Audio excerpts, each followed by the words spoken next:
نصيحة سريعة لأي حد رافض أبوه أو أمه، أو رافض الطبع بتاعهم، أو رافض قسوتهم، أو رافض سيطرتهم، أو رافض تحكمهم، أو رافض طريقتهم في الحياة عموما.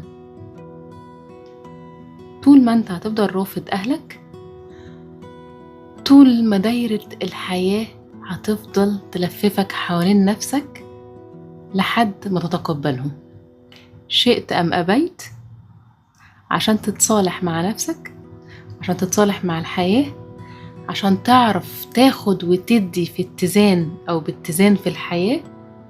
لازم علاقتك بأبوك أو علاقتك بأمك تبقى فيها كمان اتزان. ومش عايزة أقول بقى فكرة إن إحنا مش ملايكة وكلنا فينا عيوب وكلنا فينا أخطاء، بس ورا نظام العيلة بتاعة الأب أو بتاعة الأم في نظام تاني ممكن يبقى قاسي عليهم، هم كمان ليهم تجربة خاصة لازم إن احنا نحترمها ونتقبل البيئة اللي هم جايين منها، أيا كان هم عاشوا ايه، أيا كان اتكلموا عليه أو ما اتكلموش. تقبل. لما تشوف بعين التقبل أهلك بقساوتهم أو طريقتهم، أو تيجي تبص بصة كده تقول أنا فاهم النمط ده جاي منين، أنا فاهم أسلوبها ليه عامل كده، أنا فاهم هي تعرضت لإيه وهي صغيرة. في حاجات ممكن ما يكونوش حكوا عليها بس أنت ما تعرفهاش، بس ده رد فعل. عشان كده دايما بنقول الطريق السهل، الطريق اللي هتحس فيه بحريتك النفسية، بيبدأ من ان انت تشوف طباع كل واحد فيهم وتقول عليها امين.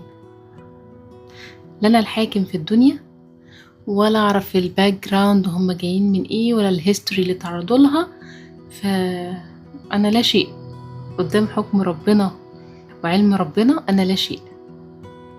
لكن اول ما تتصالح مع الفكرة دي وتبتدي تغير نظرتك ليهم، وتبتدي تعمل اللي عليك تجاههم، وتبتدي تستقبل منهم ولو 5%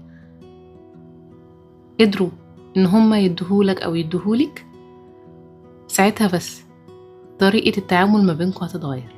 ساعتها بس هتحس ان فعلا ليك اب كان في ظهرك، وليكي ام كانت عرفت تحتويكي.